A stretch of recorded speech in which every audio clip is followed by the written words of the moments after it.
I encountered major fog. And in this major fog, it became harder and harder. And in the middle of this fog, I get hit by a Russian freighter. Here I am with a huge hole in my boat. US Coast Guard says, abandon the boat. I could not abandon the boat. I had no insurance. Everything I owned was on this boat. And so instead, I got this pump. And I chose to fit this pump into the front of my boat. And every hour, I would go to the front of my boat, and I started to pump. I would pump hundreds and hundreds and hundreds of gallons of water out of my boat. Then I'd trim my sails and point towards the nearest land, but does the water stop coming in? No. And so I'd go back and pump again. I'd pump for 15 to 20 minutes. Go and fix the meal, come back and pump. I did this 15 to 20 minutes every day, 24 times a day. I did this for 15 days. I like to do this for 15 days. Is this not hard work? Yes, it's hard work, but hard work does pay off. I ended up finishing third in my class. AT&T, when you went through the merger of the two cultures between yourselves and Singular, you had a difficult and a rough period. Trying to bring these two very dissimilar cultures and dissimilar viewpoints and different models. There was 18 months that you spent and you pumped.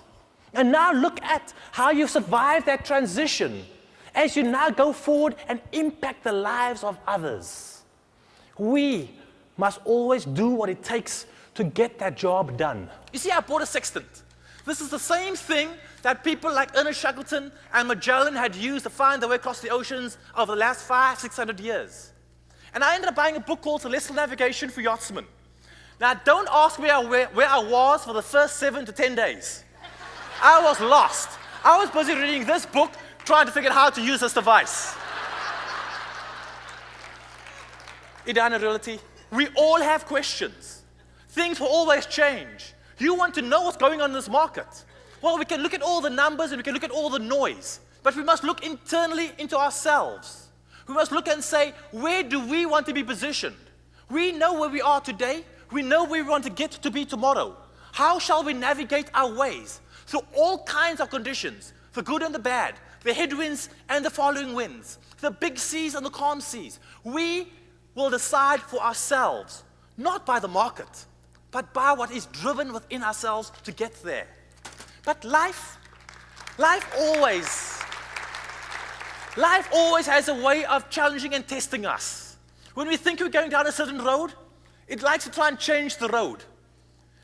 And so here I am at sea for 35 days. I've not spoken to a human being, feeling awfully lonely out there. So I stood tall to look for a ship that I could talk to. When the boom, which carries the mainsail, came flopping across the boat like a golf club going at a golf ball. My forehead was the golf ball. It made perfect contact with my forehead. It split open my eyebrow. I could see the bone of my eyebrow. I had a big barrier. You see, I did not have the money for satellite distress system. I could not flip a switch to say this boat in this location is in trouble. I could not just get it onto the satellite telephone and phone a doctor and say, help, what do I do? The nearest island, the nearest doctor, was 800 miles away. So here I am in the middle of the ocean, and so much has changed, and I am battling for my life. If I don't stop the bleeding, I shall die. So I got a sailing needle. Yes, a sailing needle and sailing twine. Could you stitch your forehead back together with this needle and sailing twine? Could you? Nope, nor could I. So we had a barrier, a huge barrier. And then I started remembering in science, if you have a bleeding wound and you apply pressure to the wound, the bleeding will stop. I remember my mother being my science teacher saying that if you hold that wound together for long enough, it shall congeal and eventually grow back together again. So I started thinking, hold it together, apply pressure and hold it together. Aha, apply pressure and hold it together. And with that, I came up with my solution. A clothes peg, as we call it in South Africa, or a clothes pin, as we call it in America. I sailed 800 miles like this to go see the doctor. The doctor looked at the wound and said, son, the wound is fine, but you need psychiatry help. Edina, reality, what do you have as your symbols that reminds you of how far you have come? You have lived through the biggest bull market And now you are living in a period of a down market. We must find the symbols that give us the inspiration to get up each and every day to keep going. We must follow those passions. For many of you, you love this business. This is your entire life. For some, it's just a job. If you don't have passion, go and do something else. But when you have passion for this industry, when you have passion for helping people, give your best. Be willing to commit the hard work, because hard work is all we can bring to the table to make a difference. What is next? Cisco, I challenge you to ask yourself that question. Now what? You've had 22% year-over-year growth. What are you now going to do? How are you going to go to the next level? What is the next level? Now, what is next for you? Yes, it's our time. So we build upon our successes. Life is about change and how we deal with those changes. We get to decide, will we carry baggage or will we carry treasures?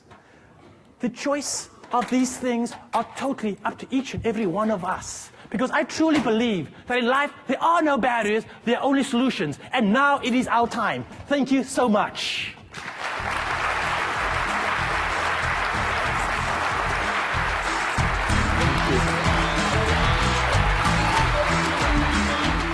Edina Realty, IBM, AT&T, what is next? Cisco, I challenge you to ask yourself that question as you now go forward and impact the lives of others.